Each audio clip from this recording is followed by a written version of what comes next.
AEW Dynamite starts off with a Hangman promo. Starts off with him mentioning the last few years, mainly concerning himself with Swerve Strickland. Mentions, basically, his feud, everything they went through, and then he basically ends up saying that towards when they had their cage match after he beat Swerve Strickland, he thought that that would relieve him of all the pain and suffering, that he would feel a lot better, but he felt nothing and he still didn't know how to feel about it. And then he said recently, up to now, he still doesn't know how to feel about Swerve, and ends up saying that he would never forgive Swerve and never forget Swerve, but he decides to put it all behind him, and that's why he's able to go this far in the Owen Hart tournament. And then towards the end of the promo, I think he was alluding to something else. I can't remember, but that was the main premise of the promo. Was basically him mentioning Swerve and the history that they've been through, him finding his way through the Owen, and then you end up getting Will Ospreay. He ends up coming out and he starts hyping up Hangman, but then it eventually starts to him tearing Hangman down. Basically, the premise of Will Ospreay promo was basically that Hangman is on his redemption arc while he's trying to climb, while Will Ospreay is climbing his way to the top, and that Hangman is in his way. That's basically the main purpose of what Will Ospreay was saying. Then you get the Don Callis family. For whatever reason, I've been saying for a while now that Will Ospreay needs to stop being a part of the Don Callis family. Like, I don't understand why we keep. This is like the millionth time we have ran this Don Callis and Will Ospreay feud. Like, it's over. Let it, like, it needs to end. Like, I don't understand why. Like, I understand they're always going to have history. I get that. But why, though? Like, stretch out. Like, give it a break in between. It's like, not saying it's the same thing, but do it like with Roman and Seth. Like, they're always going to have a history and have a feud, but give it some time. Like, have breaks in between. Like, why do we have to keep running this back? Like, I don't understand. Like, but Don Callis comes out. He basically calls Will Ospreay stupid due to him not understanding who Hangman is, and then it was a moment. Then Hangman. Well, no, Don Callis ended up saying that Hangman is a psychopath that ended up destroying his best friend Christopher Daniels. Hangman was about to go after Don Callis, but Will Ospreay ends up holding him back, and then Will Ospreay ends up stopping him. Basically, ends up saying that we could just do a tag match. Don Callis ends up setting up the tag match for next week.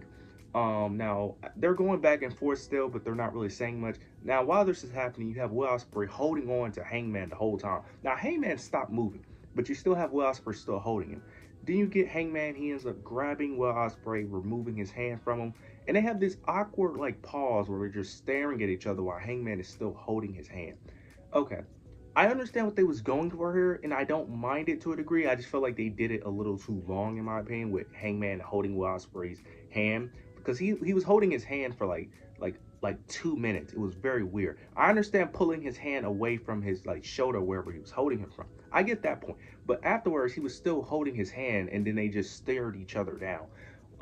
Now the tag match, I don't understand why we're having a tag match. It doesn't even make sense for Don Callis to come out to want to even fight Will Ospreay. Like, that I don't understand. That is just, they just did something so they could have something for their TV special that's going on. I forgot the name of it. I think it's like Spring Break. I think that's what it's called.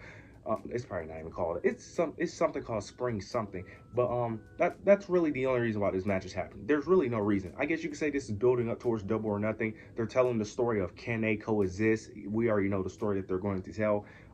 Yeah, I just don't care, and it's even then, I will say this: they had a good promo segment, but they kind of ruined it towards later in the show because they end up teasing a potential Will Ospreay MJF rematch. They end up having an interview segment. They end up having exchanged a few words, so they end up teasing that as well. So, yeah, it's kind of seems like it's very obvious that we're going to have Will Ospreay winning at Double or Nothing, because the fact that they're already teasing potential feuds he's going to have is a bit concerning. But we'll see how, well, not concerning in terms of long term. At least Tony Khan is, planning something long term for once.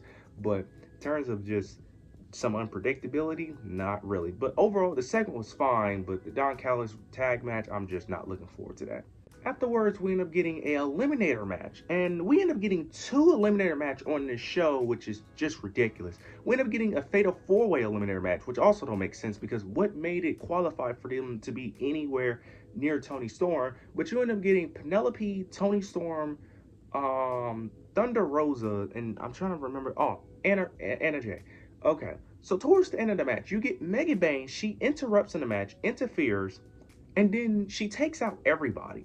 And then you end up getting Harley Cameron being the one to take out Mega Man. Now I know they're telling a story of Anna Jay and Harley Cameron being some type of duo, so I understand why she came out. But you have Harley Cameron be the one to take out Mega Bane out of everybody. I get that you could play the whole well they're all banged up in the match argument, but no, I'm sorry, really, really. And then you still have Toni Storm win the match. Not only that, but she taps out Penelope. What was the point of Mega Man coming out? I guess they're going to have some type of feud on Collision, most likely, where Mega Bane and Penelope are going to feud with Harley Cameron and Anna Jay. But if that was the purpose, you could have just done this on Collision, and there was no need for eliminator match. Why eliminator matches have to be the dumbest concept I have ever heard? Why, as a wrestler, I have to beat the champion twice? That makes zero sense. That makes zero. Why should I have to beat the champion twice in order for me to actually win the championship? That makes no sense. And then we all know, okay, the concept of eliminator match could actually work depending on one, if you're not afraid of having your champion look weak, and two, depending on the champion. For example, a champion like a Chelsea Green, for example, could actually make this work because Chelsea isn't a strong champion. So her losing a match, eliminator match, would actually make logical sense. But when you have a booker who or a wrestler that's booked very strongly, like a Toni Storm, it makes no sense to do this because we all know she's not losing. Because you wouldn't want your champion that's already booked very strong to lose a non-title. It just doesn't make sense. I don't understand. And they did the same thing later on the show with Okada, which I'm just going to get that out the way.